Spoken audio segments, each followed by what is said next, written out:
This video is for business leaders who want to increase employee engagement at work.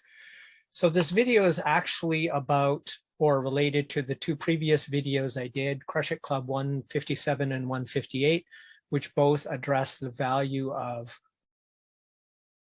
finding a way to integrate a certain level of personal meaning that people can have in their work.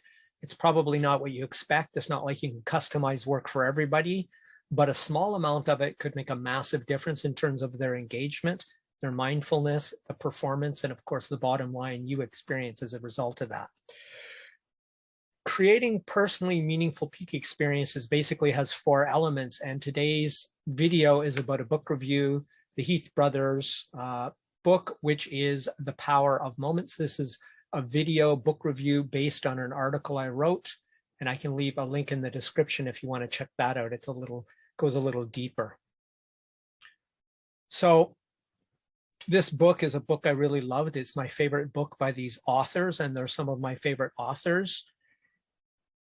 And what's quite interesting is the essence of this is basically that you make experiences more rewarding and visceral by adding four specific elements.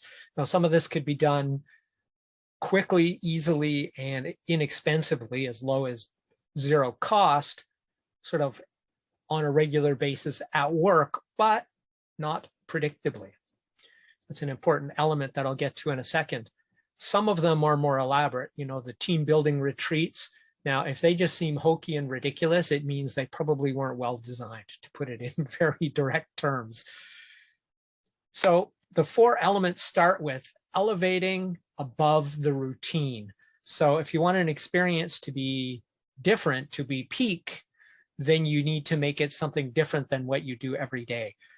Consistency gives comfort, but it also creates boredom and mindlessness. So this is one of the ways to do this. Now, the simplest ways to actually boost peak experiences or to elevate above the normal experiences by boosting sensory stimulus. That means louder, quieter, faster, slower, more colorful, surprise, even fear. If you go boo, but it's harmless, then that could actually increase the intensity of an experience and make it a more positive experience if it's done right.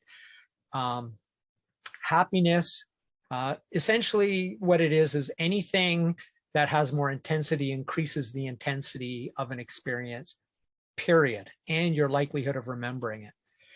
Another way you can do this is by raising the stakes, by giving people something exciting to gain or giving them the opportunity to prevent losing something. So what comes to mind for me is a friend of mine has a whole bunch of stacked up paid personal days that they have to use.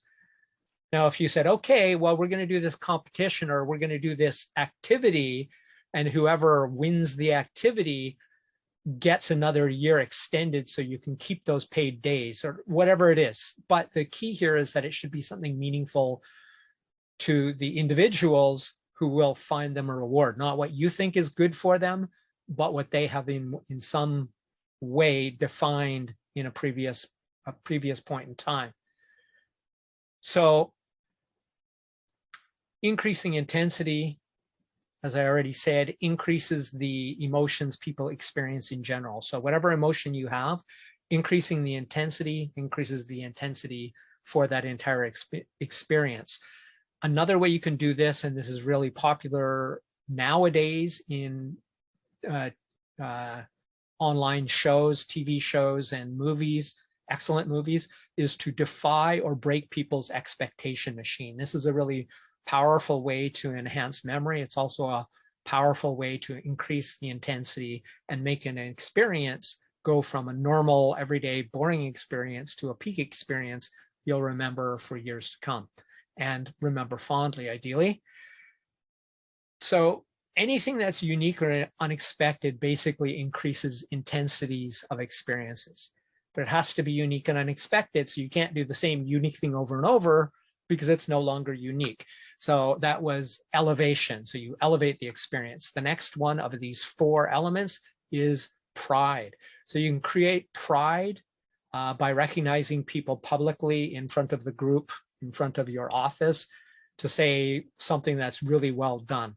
Another way, and this creates pride in an indirect way and takes no specific effort from you necessarily, and that is to make sure that whatever the larger work task is, whatever the longer term goals are, that they're broken down sufficiently into sub goals that people can see weekly, daily, maybe even hourly progress. So at the end of the day, they can see that they've actually done something. That gives them a sense of progress, a lot of motivation, and a sense of pride that I did something today. If it doesn't feel any different, the beginning of the day to the end of the day, that there's any progress made, that is a motivation killer. I've already talked about recognizing people positively. That's the old basic, right? Praise in public, discipline in private. Unfortunately, in the many years I've worked for different companies, I have almost never seen it.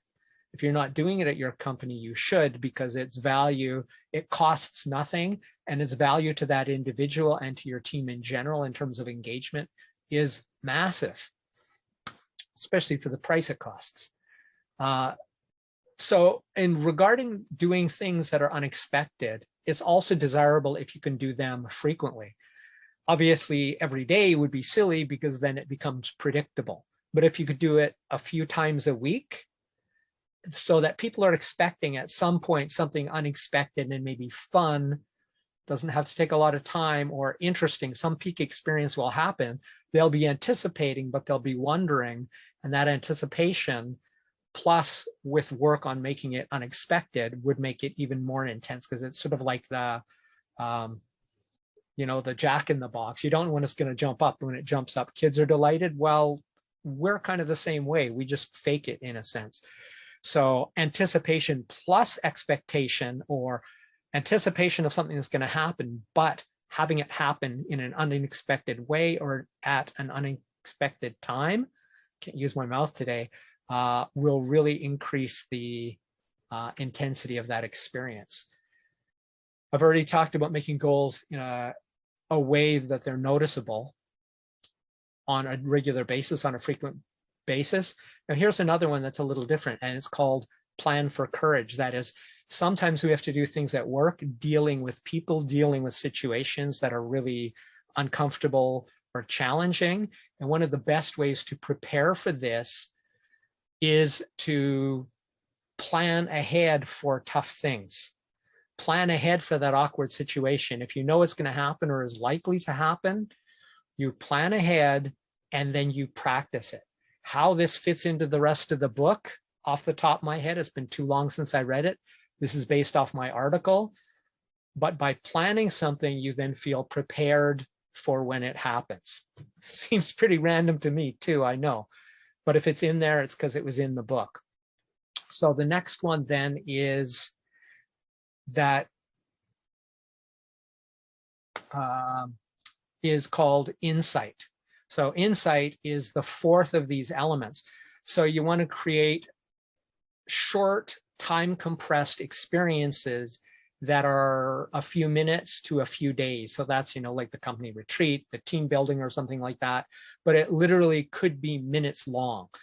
If unexpectedly, but not for everybody, you randomly sing somebody happy birthday, knowing that they would love that, or that it wouldn't be a negative experience for them. And you have to know that for them as an individual, having the whole office sing them happy birthday would be a very short but peak positive experience for the right individual, just as an example, right? Experience is another thing you should do, especially if you're talking about longer, protracted experiences. Now, this could be achieving a challenging goal for your company, but this could also be in a retreat that I described it before, and that is having those higher stakes where the experience is sufficiently challenging that there's a real chance that individuals or teams could actually fail. If it's guaranteed that you succeed, and I've talked about this quite a bit before, you're filled with so what? It's like, so what? I did something I knew I could do.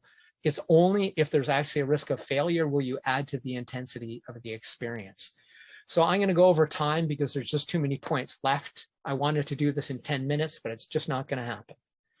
So people are more likely experienced. The next one after that is that with people having the opportunity to fail, to challenge themselves, one of the manifestations of that can be that people are more likely to experience self-insight, right? I didn't know that I could do that, or I didn't know how I would react in that situation. And that goes back to that rehearsing for challenging and brave situations, or challenging yourself to be brave in hard situations ties back now better, for me at least, than it did when I first said that in this video. So there's that, but it gives people a chance to have self-insight, because people don't normally push themselves sufficiently far out of their comfort zones to take risks to fail. And when they do, it tends to give them self-insight, or increases the chance of them getting that self-insight, so that they can become better people and greater confidence when they do achieve it, and learn how they can deal with failure when they don't. And you can help them with that too. So a famous example of this is a course that one of my friends took many, many years ago called Outward Bound. So if you've heard of that, it's a perfect example of that, where it's a challenge that could be failed, but it's not designed to fail. It's designed to challenge and make that a real risk. If there's no stake, then people just go, so what, I did one push-up. Who cares? It doesn't mean anything if there's no chance that you can't achieve it. So if you design experiences, and this is another one, now this could be built right into training, but it could also be built into some of these more experiential team building things. And that is, design experiences similar to a maze, in that people are being guided in a direction, but or a choose your own adventure book kind of thing. People are going in a certain direction. They're being guided in a certain direction, but they're not being told which direction to go. So they have choice within boundaries. I talked about guardrails before, and this is an example of what that would be. So they have guardrails. They can't do everything or anything, but they can do certain things, but it is guiding them in a specific direction and giving them a chance to, again, create or have an opportunity to have self-insightful moments, but you're guiding them in the direction to make those opportunities possible, rather than giving them the answer, which, though time efficient, isn't going to create a peak experience in the same way. And now the fourth of these elements to create a peak experience is connect. So this is about creating scenarios where groups struggle together to reach a meaningful goal. That could obviously be a team at work, and probably should be a team at work. Some people use the dark side of this, which is us versus them, our company versus their company.